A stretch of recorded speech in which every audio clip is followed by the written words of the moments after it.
Right, Brother Bas, whenever you're ready. You are ready, Surah Mulk. Sure.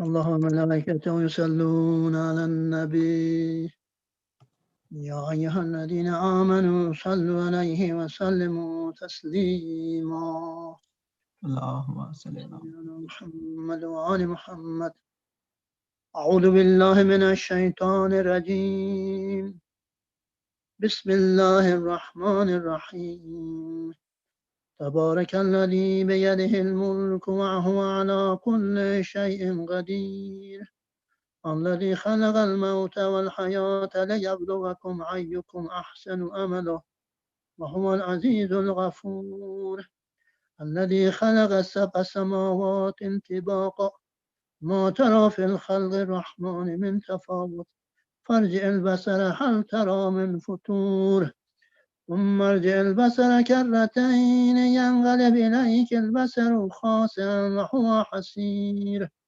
ولقد زينا السماء الدنيا بمصابيح وجعلناها رجوما للشياطين وأعتدنا لهم عذاب السعير وللذين كفروا بربهم عذاب جهنم وبئس المصير إذا ألقوا فيها سمعوا لها شهيقا وهي تفور تكاد تميز من الغيظ كلما ألقي فيها فوج سألهم خزنتها ألم يأتكم نذير قالوا بلى قد جاءنا نذير فكذبنا وقلنا ما نزل الله من شيء إن أنتم إلا في ضلال كبير وقالوا لو كنا نسمع أو نعقل ما كنا في أصحاب السعير فاعترفوا بذنبهم فسحقا لأصحاب السعير إن الذين يخشون ربهم بالغيب لهم مغفرة وأجر كبير وأسروا قولكم أو اجهروا به إنه عليم بذات الصدور ألا يعلم من خلق وهو اللطيف الخبير هو الذي جعل لكم الأرض ذلولا فامشوا في مناكبها وكلوا من رزقه وإليه النشور أأمنتم من في السماء أن يخسف بكم الأرض فإذا هي تمور أم أمنتم من في السماء أن يرسل عليكم حاصبا فستعلمون كيف النذير ولقد كذب الذين من قبلهم فكيف كان نكير أولم يروا إلى الطير فوقهم صافات ويقبضن ما يمسكهن إلا الرحمن إنه بكل شيء بصير أمن هذا الذي هو جند لكم ينصركم من دون الرحمن إن الكافرون إلا في غرور أمن هذا الذي يرزقكم إن أمسك رزقه بل لجوا في عتو ونفور أمن يمشي مكبا على وجهه أهدى أمن يمشي سويا على صراط مستقيم قل هو الذي أنشأكم وجعل لكم السمع والأبصار والأفئدة قليلا ما تشكرون سبحان الله قل هو الذي ذرأكم في الأرض وإليه تحشرون ويقولون متى هذا الوعد إن كنتم صادقين قل إنما العلم عند الله وإنما أنا نذير مبين فلما رأوه زلفة سيئت وجوه الذين كفروا وقيل هذا الذي كنتم به تدعون قل أرأيتم إن أهلكنا الله ومن معي أو رحمنا فمن يجير الكافرين من عذاب أليم قل هو الرحمن آمنا به وعليه توكلنا فستعلمون من هو في ضلال مبين قل أرأيتم إن أصبح ماؤكم غورا فمن يأتيكم بماء معين آمنا بالله صدق الله العلي العظيم اللهم صل على محمد وعلى محمد Allahumma salli ala Muhammad wa ali Muhammad. Thank you so much, Brother Abbas, for the recitation of Quran. Inshallah, we'll start with the program with Salam in Farsi by Brother Mehdi Kifaiti. Please recite the salawat. Allahumma salli ala Muhammad wa ali Muhammad. صلى الله عليكم يا أهل بيت النبوة وموضع الرسالة. ماه سفر برفت و عزای مصطفی شد، مسموم زهرکینه امام مجتبی شد. ماه سفر برفت و عزای مصطفی شد، مسموم زهرکینه امام مجتبی شد. مدینه شور و شین است، خون این دل حسین است. گرم عزا ملائک در سوی مصطفی اند، گرم عزا ملائک در سوی مصطفی اند. ارض و سما به گریه از داغ مجتبی اند. ارض و سما به گریه از داغ مجتبی اند. مدینه شور و شین است، خون این دل حسین است. باشد حسین پریشان از رحلت پیمبر، باشد حسین پریشان از رحلت پیمبر. اشک عزا بریزد در ماتم برادر، اشک عزا بریزد در ماتم برادر. مدینه شور و شین است، خون این دل حسین است. زهر جفا به قلب پاک حسن اثر کرد، زهر جفا به قلب پاک حسن اثر کرد. جاری ز خنجرش خون با پاره جگر کرد، جانی ز خنجرش خون با پاره جگر کرد. مدینه شور و شین است، خون این دل حسین است. دشمن نهاده با تیر بر پیکرش نشانه، دشمن نهاده با تیر بر پیکرش نشانه. از قلب خواهرانش آتش کشد زبانه، از قلب خواهرانش آتش کشد زبانه. مدینه شور و شین است، خون این دل حسین است. سلام. Allahumma salli ala Muhammad wa ali Muhammad. We have one more salam in Urdu by Brother Mehdi. Please recite the salawat. Allahumma salli ala Muhammad wa ali Muhammad.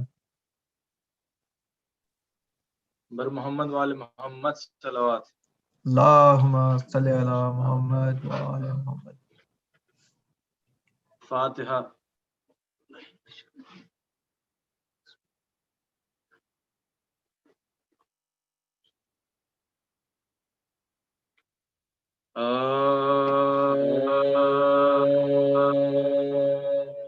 जिस दम हसन का जहर से टुकड़े जिगर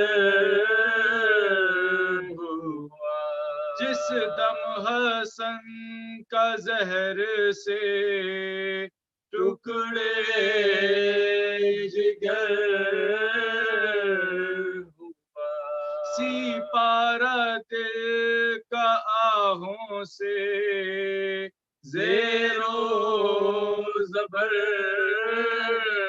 हुआ, सम का जो रूए पाक पर ज़ाहिर असर हुआ, हाल उस इमाम पे का एकदम दिगर हुआ, राहत में फर्क और शिकम में खलल पड़ा, कट कर कले दश्त के अंदर निकल पड़ा, हाय फरमाते थे हसन के बुलाओ हुसैन को, था दम बदम ये हुक्म के लाओ हुसैन को, भैया का हाले जार सुनाओ हुसैन को, टुकड़े मेरे जिगर के दिखाओ हुसैन को, कह दो कि जल्द आइए रहला का वक्त है, सुन जाइए कुछ आके वसीयत का वक्त है, हाय आए हुसैन इतने में बाचश में अश्क बार, चिल्लाते थे कि आपकी गुर्बत के मैंने शबर गले को चूम के कहते थे बार बार, मैं तुम पसंद के मेरे नाना किया मुझसे ज्यादा जुल्म सितम तुम पहोगे, हम कब्र में तुम्हारी मुसीबत परोएंगे, हाय भैया तुम्हारी गोद में निकलेगा मेरा दम, तुम दोगे हमको गुस्लो कफन जब मरेंगे हम, होगा तुम्हारे पास न कोई बज जुज़ अलम कात सिरगाने होएगा या खंजरे सितम शब पर तो बाते मर्ग भी राहत से सोएगा लाशा तुम्हारा घोड़ों से पामाल होएगा हाय बरपा था अहल बैते पैगंबर में शोर बहने पछाड़ खाक पर खाती थी कर के सीने पर हाथ मार के चिल्लाते थे हुसैन अब उठ गया जमाने से हम बेकसों का चैन बाजू हमारा टूट गया मुसीबत बाबा गम से छूट गया मुसीबत बाजू हमारा टूट गया मुसीबत बाबा हमसे छूट गया मुसीबत जिस दम हसन का ज़हर से अल्लाह लानतुल्लाह Allahumma salli ala Muhammad wa ala. Thank you, Brother Mehdi. And we are very fortunate to have Agha Hassan Mujtaba join us virtually in these nights. Inshallah, we'll be having one last majlis with him tomorrow night. And so moving forward with the program, tonight we will invite Sayyid Hassan with a loud salawat. Allahumma salli ala Muhammad wa ala Muhammad.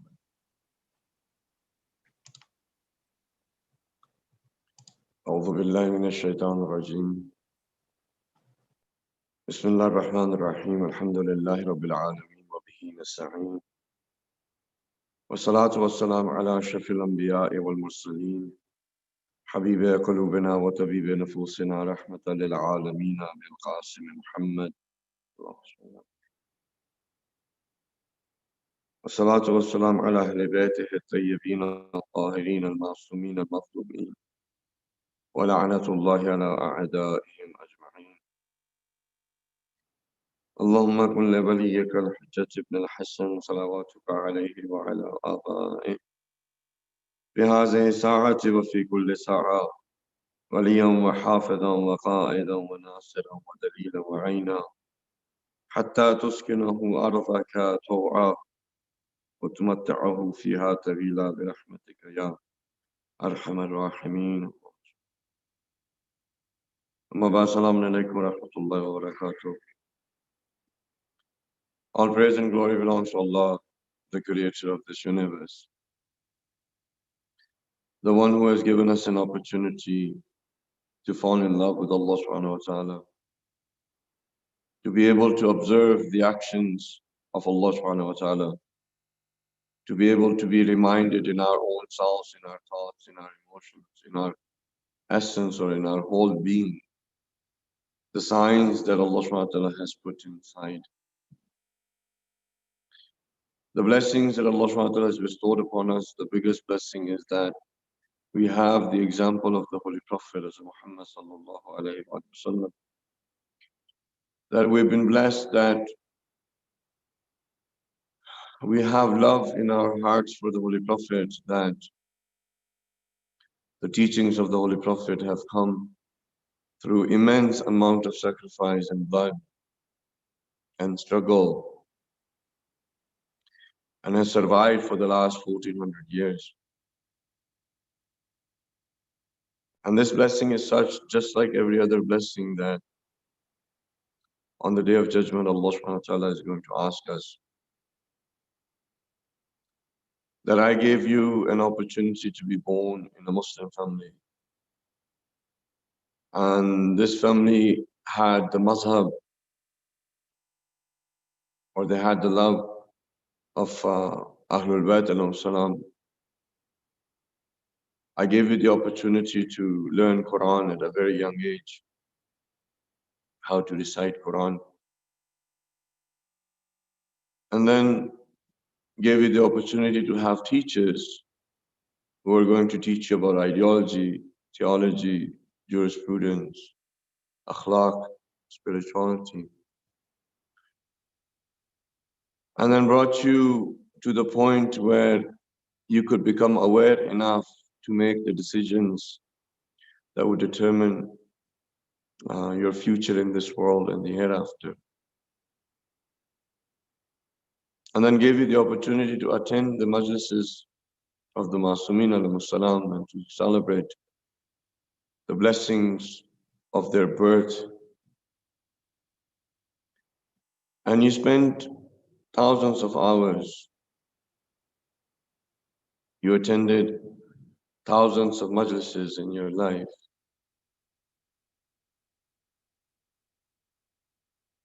Where did you end up?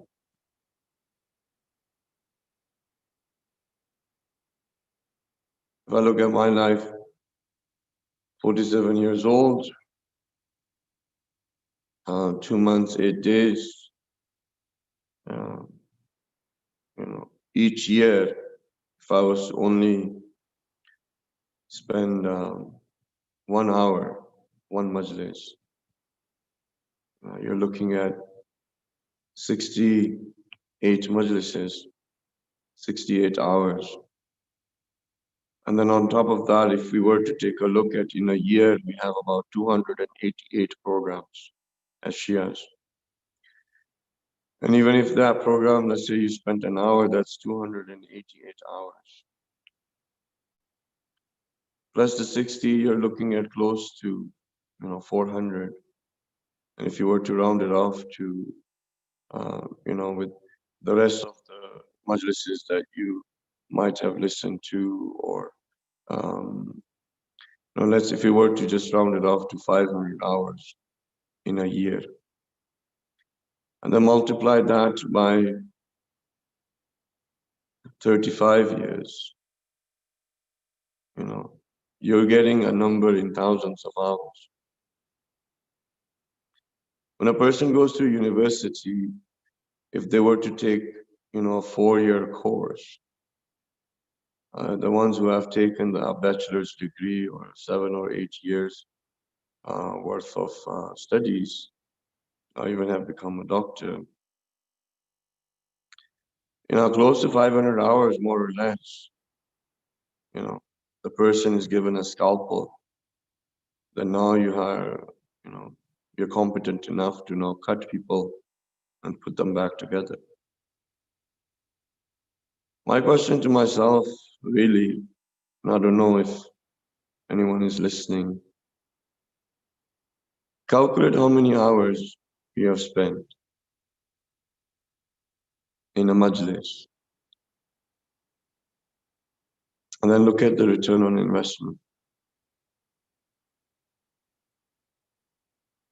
You see, if Allah subhanahu wa ta'ala wanted us to remain imperfect, to remain people who commit sins, mistakes, people who fall, get up, fall, get up, fall, get up, whose spirituality is like an ECG graph,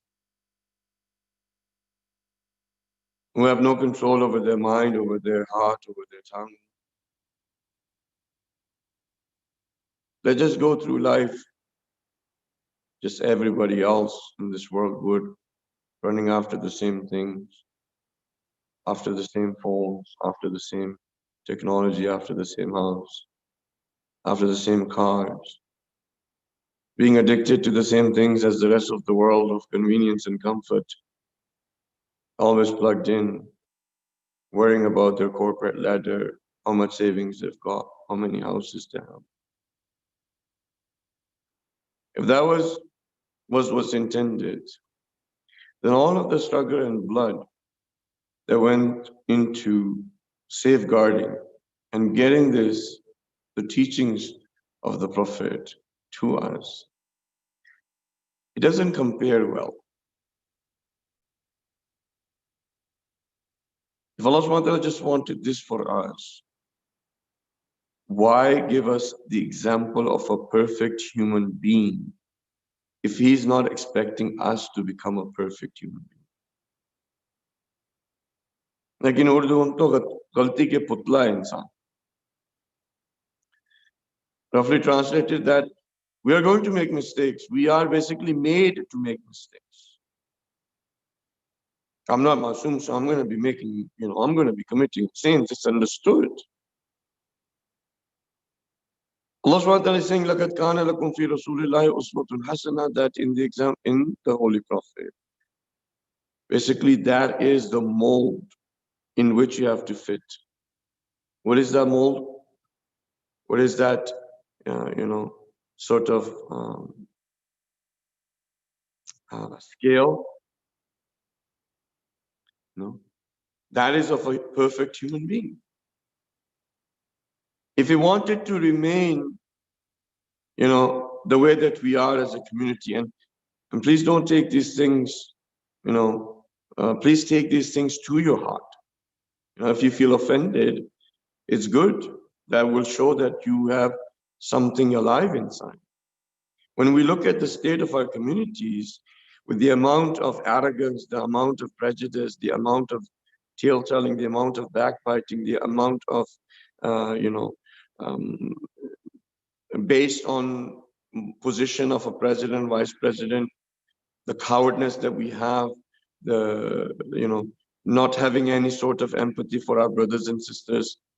Our blood has become so cold that, nothing really invigorates us to get us, up and going to say that, I need to stand on something or for something. You look at us, the amount of divisions that we've got. If all of this that we've got is what we were supposed to be, right?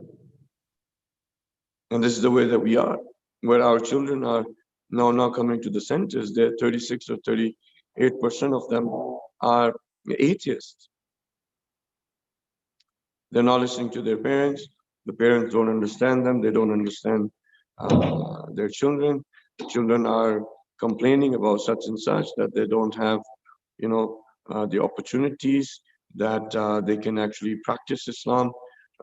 They go through high school, they go through university, where they are being pulled at from one direction, and then on the other direction is the culture or the parents, and all of that is happening. The end result is that maybe a sister is wearing a hijab, but she has her hijab in her bag once she leaves the house. We have all of this. Right? If this is how we were supposed to be, or if this is the expectation of Allah subhanahu wa ta'ala, why give us the example of the Holy Prophet?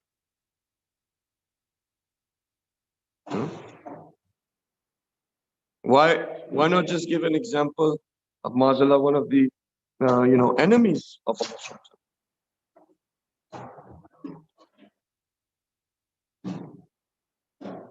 Why give us the example of a perfect human being? Right? You could have given the example of someone who swears,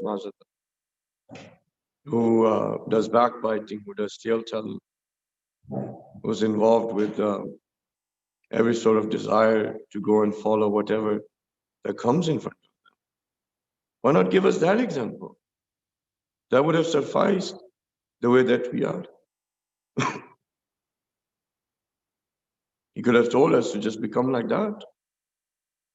Become like someone who does backbiting, tale-telling, has arrogance, divides the community, becomes an atheist, takes the religion as a checklist, and goes through life and dies just like an animal or everybody else.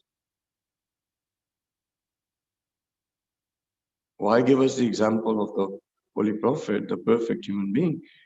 Is because the expectation of Allah subhanahu wa ta'ala from us is that we become a perfect human being.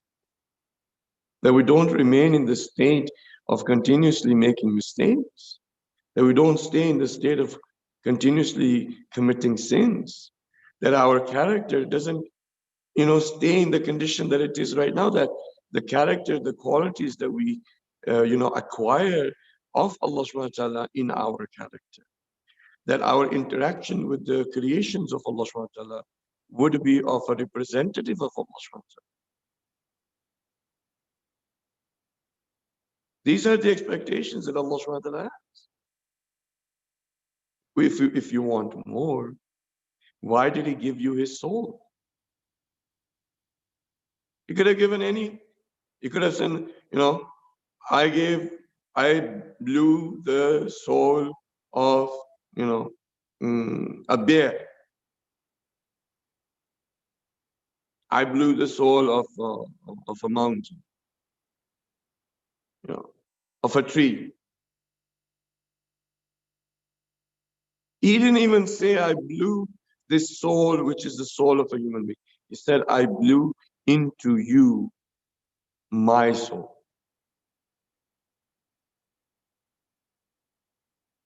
And this soul of Allah subhanahu wa ta'ala that is inside of us is connected to all of the levels of existence. No one else has it. No other creation of Allah subhanahu wa ta'ala has this. Why give it to us?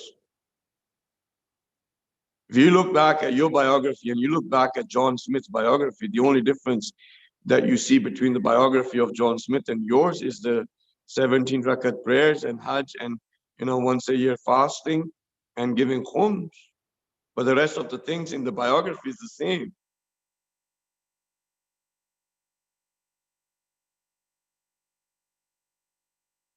Why give us His nature? فطرة الله التي فطر الناس عليها لا تبديل لخلق الله. That Allah subhanahu wa ta'ala has given to human beings, an-nas. فطرة الله التي فطر الناس عليها. He has given His nature to human beings. Every human being has a godly nature, not a human nature. Godly nature. And then la tabdila li khalqillah, don't think that there's going to be ever an exception. Why give us His nature if He just wants us to commit the atrocities of sin, making mistakes, having a character which is below the animals, going through life with stress and anxiety, hurt each other's feelings, can't control our tongue, can't control our hand, can't control our mind, can't do nothing. That this person who's been reading namaz for 40 years. This namaz has been such a dead namaz that he can't even control his anger or his arrogance. And he has said, Alhamdulillah Rabbil Alameen so many times. He's gone for Hajj, but he's still prejudiced. Hajj was supposed to teach us that you cannot be prejudiced. Everybody is the same. Don't be status conscious. Don't be worried about the opinion of others. Be worried about the opinion of Allah subhanahu wa ta'ala. That in your life have Allah subhanahu wa ta'ala as the nucleus and you as an electron revolve around that nucleus. Nothing else. I've done 20 Hajj. Let's see what benefit you got. Right? Why give us the perfect human being? Right? His soul, His nature. And say to the angels that I'm going to make a representative on this earth who's going to have the address on this planet, the smallest planet. He's going to live here. But the authority of that representative is going to go far beyond the earth. It's going to include the whole universe. Why do that? Why? We think that we are Ashraf al-Makhluqat. We, as human beings, honest to God, even as Muslims, We are committing those things. We are doing our character, our lives. Even like there are probably tribes of animals and herd, and in the animal kingdom you can find creations of Allah Subhanahu wa Ta'ala that are much better than in front of them you would become humble. How is this being ashraful makhluqat? You know, we have the potential to become the best of His creations, but we are not. We're not. We can become. So, my brothers and sisters, when you look at all of these things that Allah Subhanahu wa Ta'ala has given to us, you and I can understand the expectation of Allah Subhanahu wa Ta'ala can't be what we have become right now. Right? So, what is the first step? The first step is to recognize your potential. And this is true that we are not utilizing our potential. Even like, Einstein ended up using the potential of his mind. They say around 6-7%, some figures say 10%. If he was able to use that to that degree, he became Einstein, a person in all of, hundreds of years. All of these people that are going to come after him are studying his papers that he wrote in 1 year. That would require a person, a whole lifetime to write one of those papers.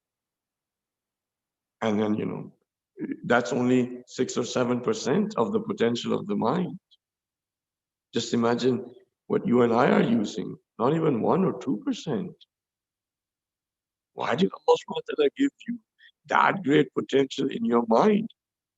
That 98% is going to waste. That even Einstein, with all, being synonymous with the word genius, wasted 90% of his potential. Never tapped into it. Yeah, just if you look at your physical body, the potential in the DNA, you can store 5 billion years worth of data in your DNA.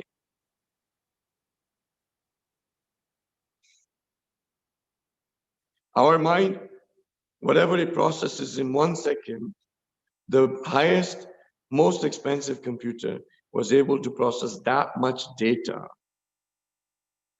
in 2 hours.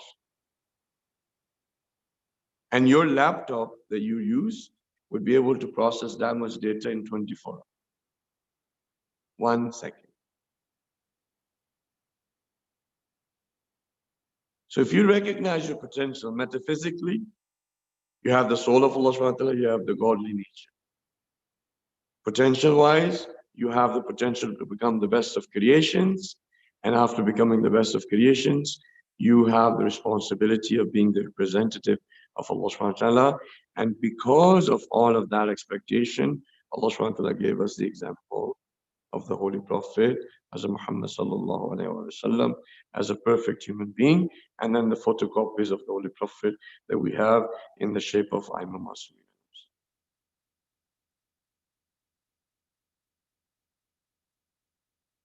So that's number 1. Recognize your potential. Second is, after you've recognized your potential, now you have to get out of your limited box that you live in. I can't do this. It's not possible. Why is it not possible? Because, science says it. Because university, I've read it, that's what it says. It's not possible.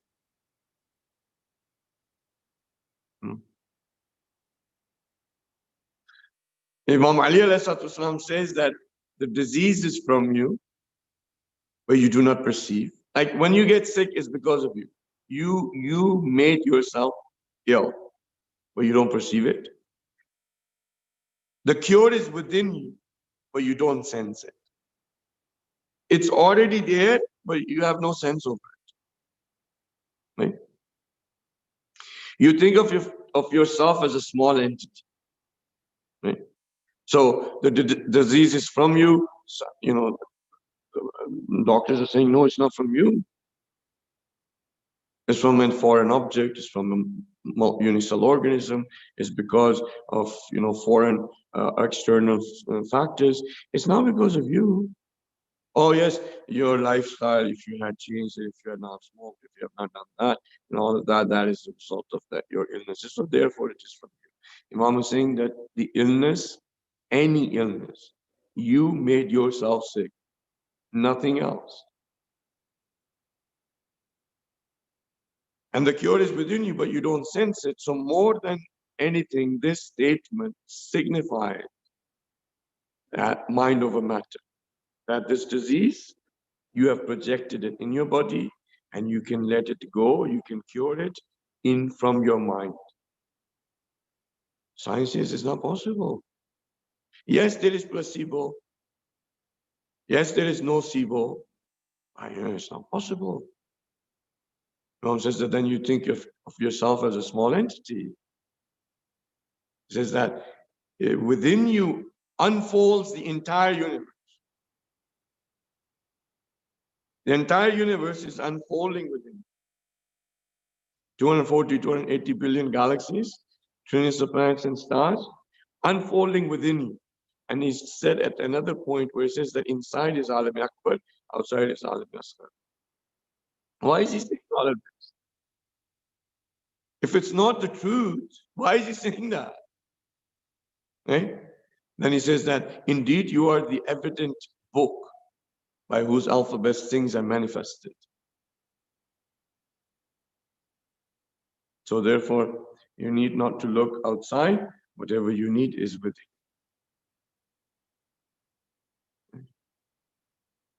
So now you take this hadith of Imam Ali and now go do research.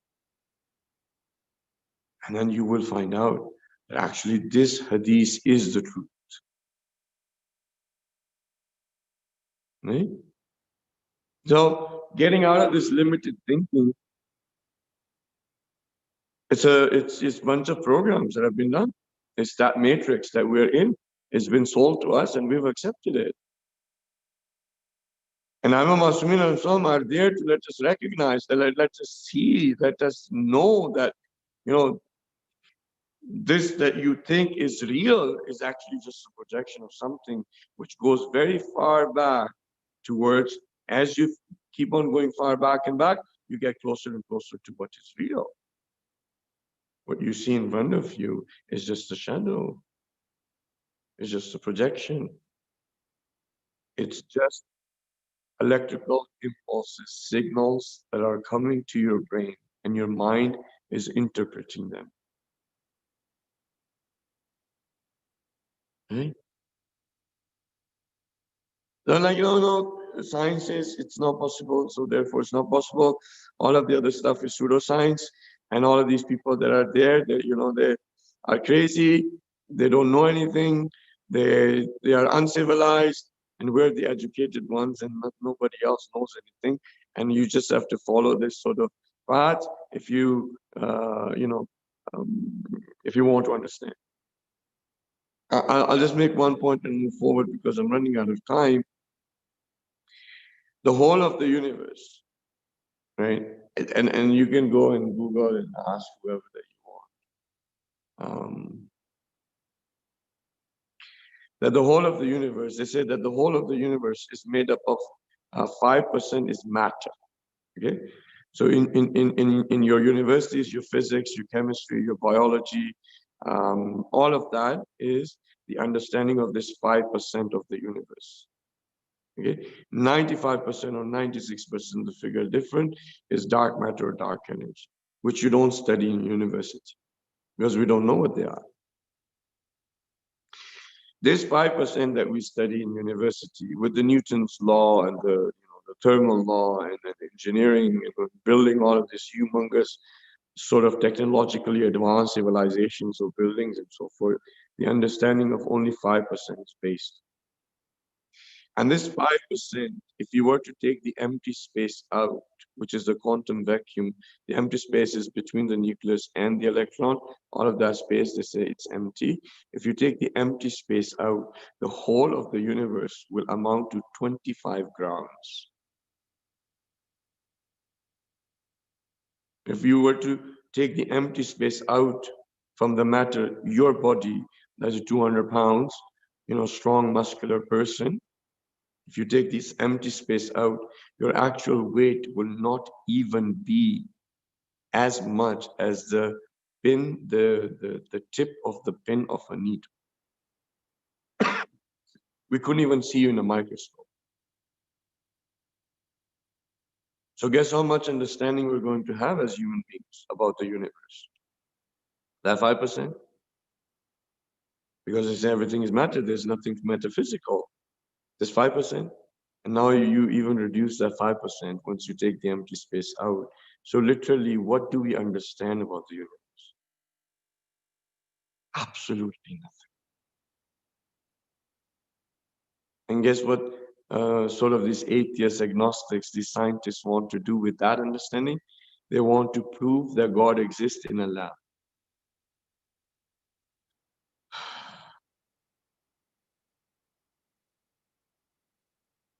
And that's our box.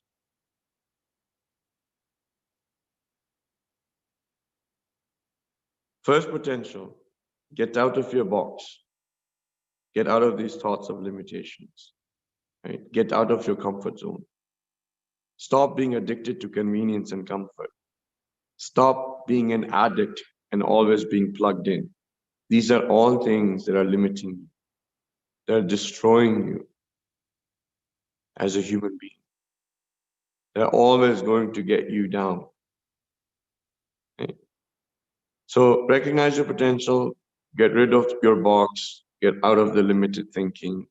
And the third thing is start now gaining control. Gain control over your body, gain control over your mind, gain control over your heart, right? Gain control of your emotions, gain control of your thoughts, gain control over your nervous system, gain control over your anatomic nervous system, gain control over the 90% of the functions that your body is doing. Take control. And the part about practices of Islam, if you look at all of them, they're all trying to give you, facilitate the environment for you to gain control. Namaz is supposed to give you control so you stay away from things that are munkar and fosh. Namaz is supposed to do that. Fasting is supposed to give you the power of taqwa, control over your lowly desires, hunger, thirst, the ability to control. I have to do this for the sake of Allah subhanahu wa ta'ala because it's an obligation. I will not eat or drink anything. I'm going to maintain my fast of 18 hours, 19 hours, 20 hours. It's giving you the opportunity to increase your mind power, to have more willpower, to have more control. Hajj does the same thing. Gives you, when you go there and you go through all of those responsibilities that you have, one after the other, and you have to be disciplined, and you have to go through all of that, and that also gives you control, right? Homes gives you control. That you have money, you have savings, you've earned it, now it gives you the control to be able to let go, right? All of our Fru'e-Deen was supposed to give us control over our mind, over our body, over our heart. But what did we do with it? What did we exchange it with? If your namaz cannot stop you, does not have the power, if your fasting doesn't have the power, if your hajj doesn't have the power, if your khums doesn't have the power, if your munkar doesn't have the power, if your tawalla and tabarra does not have the power, if your hajj does not have the power, if your ziyarat do not have the power, then my brothers and sisters, when they are projected on the day of judgment, believe me when I say that to you, that these are going to be things that we're expecting them to be there, but they're not going to be there because it's only a projection of what we did in this world into the hereafter. Why? Because none of these things did what they were made to do. So therefore, when they're projected over there, they're nothing. You really think that these things are going to project of how we think? How we think? The Khawarij, their namaz, their fasting, their hajj, their du'as, their, their, all of that they did. You think it's going to project on the Day of Judgment as light, as sawab, as a level? Never. Do you think that the Muslims who were there against Imam Hussain, who were praying namaz, they said that we want his head to be cut off because our Asr namaz is getting delayed. You think their namaz is going to be projected over there? Why do you think it's not going to be projected over there as a status, as as a reward, as a status, as going into heaven? Because their namazes did not give them the power to stop their hands from killing an innocent person who had committed no crime, the grandson of the Holy Prophet. Why? Because they were so much imprisoned by their lowly desires of money, of gold and silver,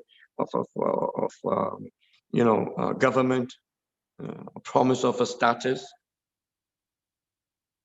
of jealousy, of arrogance.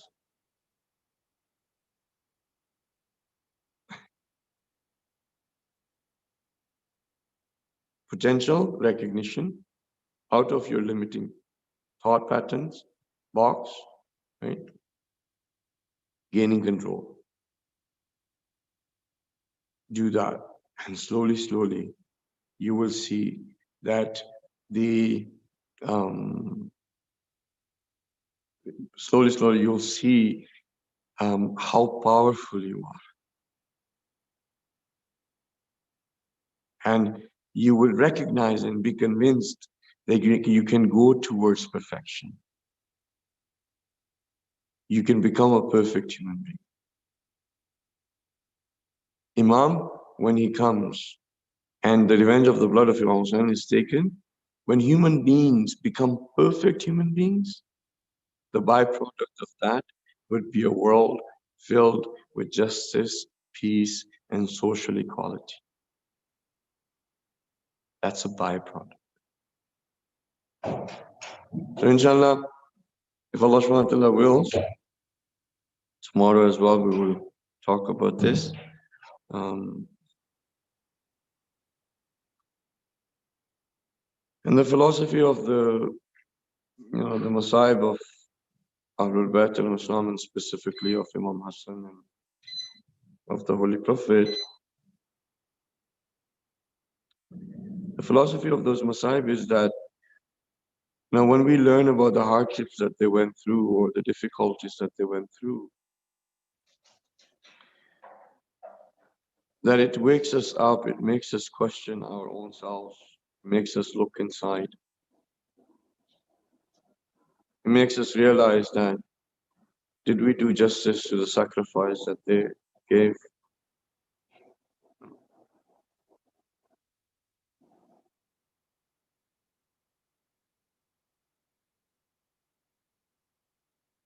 That on the Day of Judgment, when I'm going to stand in front of the Holy Prophet, in what state would I be? Would you not ask me that I went through all of these difficulties? I walked on thorns. I had thorns stuck in my feet. And my few years old daughter had to take them out of my feet. But I was stoned. My forehead bled. I had garbage thrown at me. I lived, and I was so hungry that, we had to eat leaves, and you could see from my stomach the chlorophyll. We had gotten that weak. I had to migrate. I had to go through all of these difficulties of battles. And My example, what did it give you? Imam Hassan can ask us, you cried on that I was poisoned, that my body was in pain, that my organs started to shut off, that my breathing went high, my heartbeat went high, my body was in pain, and I started to cough. And when I started to cough, I couldn't control the cough.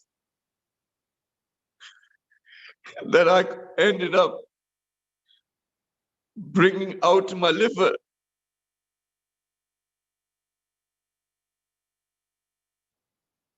Blood was coming out of my mouth. My organs were being liquefied and they were coming out of my mouth. While my brother Hussein saw me in that state,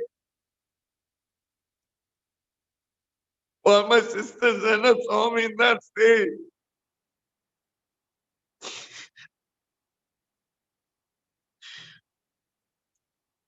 my wife saw me in that state.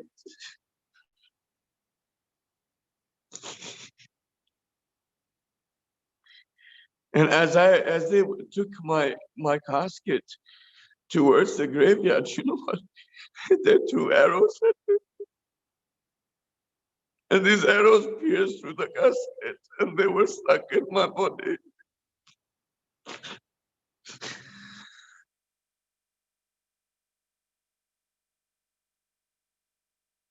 What did you do with that sacrifice?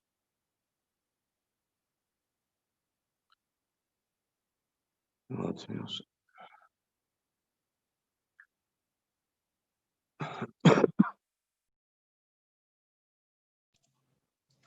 Ya Hussein.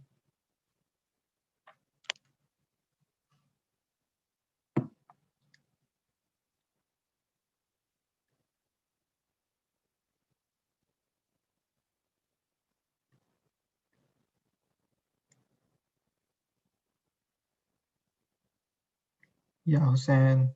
Ya Hussein. Ya Hussein. Ya Hussein. Ya Hussein, Ya Hussein, Ya Hussein, Ya Hussein, Ya Hussein, Ya Hussein, Ya Hussein, Ya Hussein, Ya Hussein, Ya Hussein, Ya Hussein, Ya Hussein, Ya Hussein, Ya Hussein, Ya Hussein, Ya Hussein, Ya Hussein, Ya Hussein. Ya Hussein, Ya Hussein, Ya Hussein.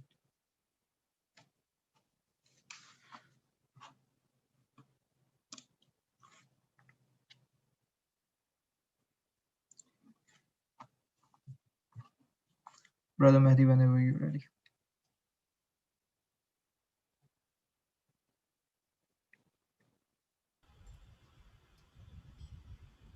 میگویم امشب از سوز سینه، میگویم امشب از سوز سینه، وای از غریب شهر مدینه، وای از غریب شهر مدینه. عالم شد پریشان، زهرا دیده گریان. عالم شد پریشان، زهرا دیده گریان. واویلا واویلا واویلا واویلا واویلا واویلا. خواهر نظر کن چشم ترم را، خواهر نظر کن چشم ترم را. زهر جفا سوخت پا تا سرم را، زهر جفا سوخت پا تا سرم را.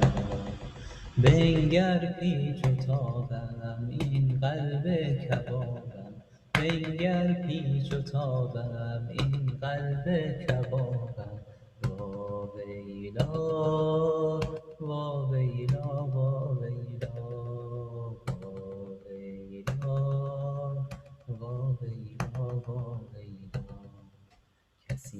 نباشد یار و حبیبم، کسی نباشد یار و حبیبم، حتی میان خانه غریبم، حتی میان خانه غریبم. شد آخر ز تقدیر جسمم مقصد تیر، شد آخر ز تقدیر جسمم مقصد تیر. واویلا واویلا واویلا واویلا واویلا واویلا.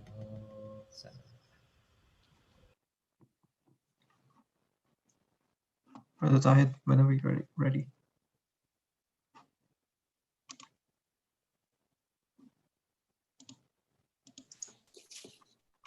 Ya Hussein, Ya Hussein, Ya Hussein. आए बाजार शाम जा कर ज़ैनब को गाज़ी याद आया, ज़ैनब को गाज़ी याद आया। हाय बाजार शाम जाकर, हाय बाजार शाम जाकर ज़ैनब को गाज़ी याद आया, ज़ैनब को गाज़ी याद आया। आँखों से खून जारी, सर पे रिदा नहीं थी।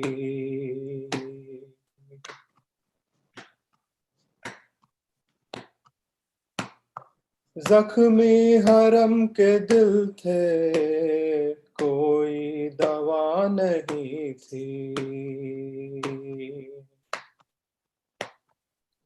जब दुर्रे लगे बदन पर, जब दुर्रे लगे बदन पर ज़ैनब को गाज़ी याद आया, ज़ैनब को गाज़ी याद आया। सादात पाब रहना, कांटे भरे थे रास्ते।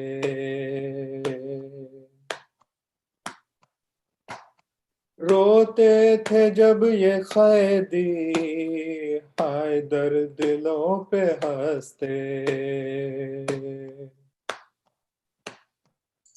जब देखी सेना पे चादर, जब देखी सेना पे चादर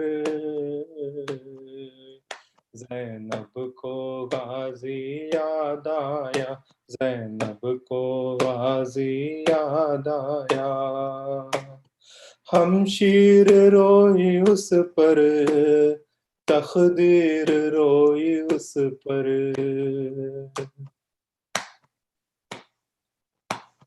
बीमार जब भी रोया, जंजीर रोई उस पर। हाय गलियों में बरस पत्थर, हाय गलियों में बरस पत्थर ज़ैनब को गाज़ी याद आया, ज़ैनब को गाज़ी याद आया। इससे बड़ी क़यामत क्या और होगी लोगों।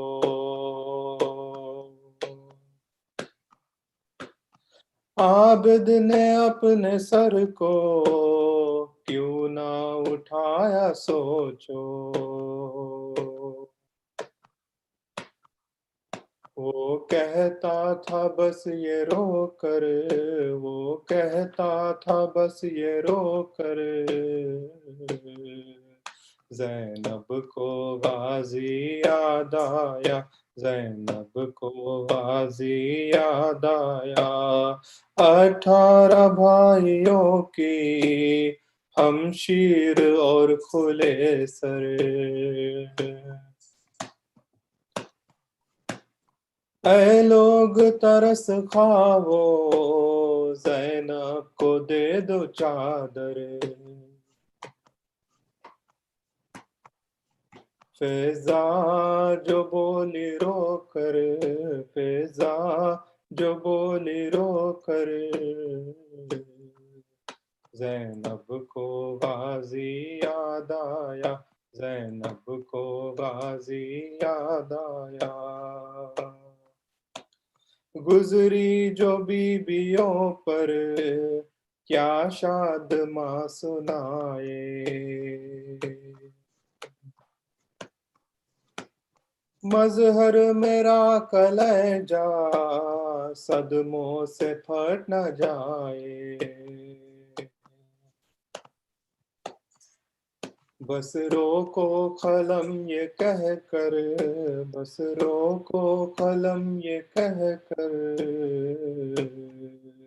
ज़ैनब को गाज़ी याद आया, ज़ैनब को गाज़ी याद आया, ज़ैनब को गाज़ी याद आया।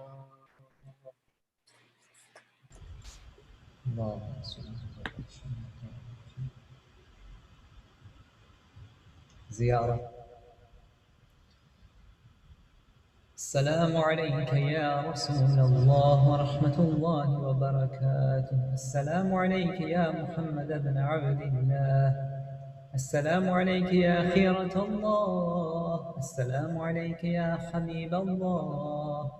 السلام عليك يا صفة الله.